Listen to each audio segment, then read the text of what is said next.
My name's Robin Jury and I worked for the Education Department in South Australia for 23 years. I was designing the curriculum with a team of graphic designers in Publications branch. In the year 1987 there was an explosion of chemicals in the cupboard, and I was exposed to those chemicals through a peak exposure.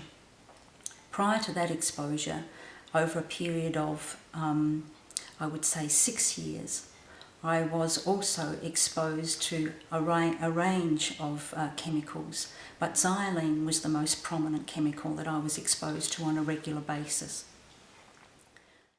On the day itself, I walked into the office along with many other colleagues, and there was a terrible odour in the room. It was really very strong.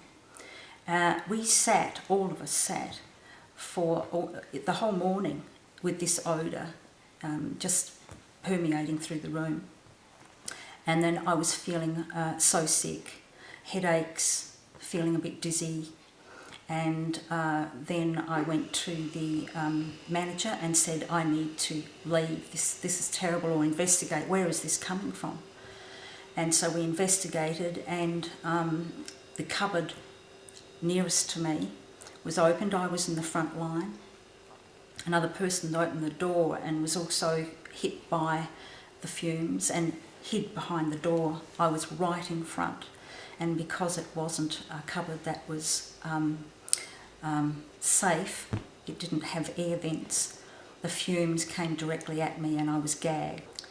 From that exposure, plus previous years of exposure, accumulating over 6 years of not only xylene, exposed to xylene, which was inherent in that can of fixative glue, I became very sick over a period of 9 to 12 months. Gradually, one by one, each organ started to malfunction. You see, this type of accident impacts upon your life in so many ways. Not only is it the original injury and coping with the psychological aspects of that, as well as the physical, there's the mental and the emotional. I thought I had AIDS. I thought, but how? I was married to my husband, and I thought, I don't believe this is happening to me. How can this happen? I'm only 38. I was a strong woman. I was in a capsule. I became allergic to the 20th century because it was in the 20th century then.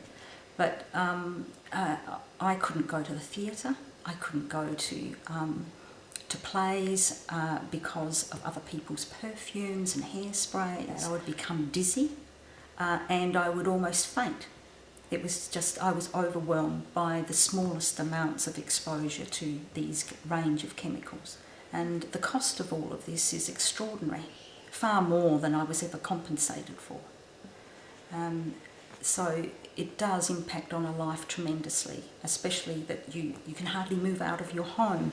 Even just to drive in the car, the petrol fumes, just driving in the car, I would feel enormously ill. And it was almost, if I could describe it, like from the comic book Superman, it was like exposure to kryptonite.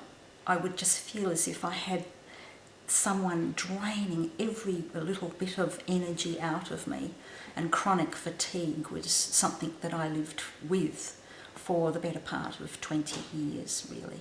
It's hard to imagine that you could lose friends through this, but some friends couldn't cope with the trauma of all of this, and that's understandable. There's no judgment upon them, and some of the family couldn't understand it either. I mean, for them to come to dinner at my home, they couldn't wear perfume, and if they came, they would have to put up with the type of food that I was eating, or I'd have to cook 2 meals. My son and my husband, they were so amazingly helpful, wonderful people that stood by me. And my son at 12 years old, he did the cleaning, he did a lot of the cleaning, and he learned to cook. And he was a brick. My husband too, wonderful people. You cherish these people. So I had to try very hard to get well for them. Also, I grieved about what happened to my professional life, because I thought, I just need to create, and I didn't have the energy to create. And I thought, how can I rebuild my life from this? I had to have faith that it was going to work.